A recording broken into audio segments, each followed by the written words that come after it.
ब्रह्ममुरारिसुरार्चितलिङ्गं निर्मलभाषितशोभितलिङ्गं जन्मजदुःखविनाशकलिङ्गं तत्प्रणमामि सदा शिवलिङ्गम्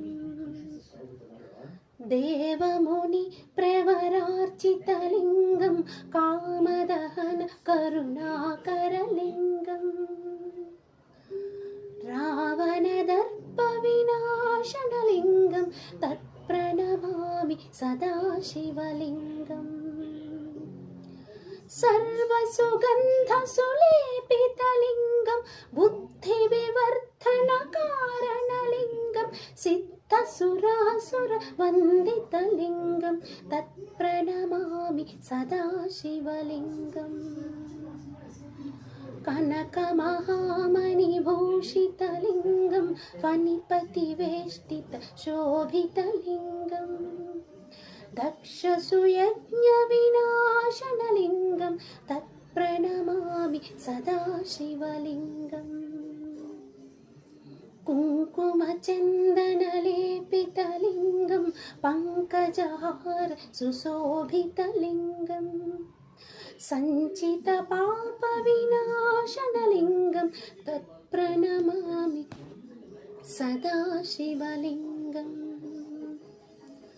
देवगणार्चितसेवितलिङ्गं भावैर्भक्तिभिरेव च लिङ्गं दिनकरकोटिप्रभाकरलिङ्गं तत्प्रणमामि सदा शिवलिङ्गम् अष्टदलो परिवेष्टितलिङ्गं सर्वसमुद्भवकारणलिङ्गम् अष्टदरिद्रविनाशनलिङ्गं तत्प्रणमामि सदा शिवलिङ्गम्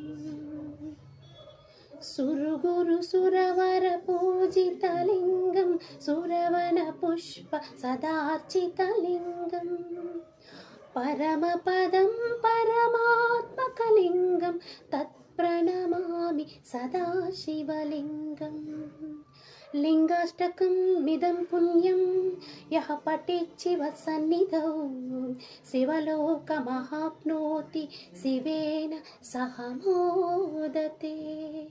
ओम नमः शिवाय। Thank you.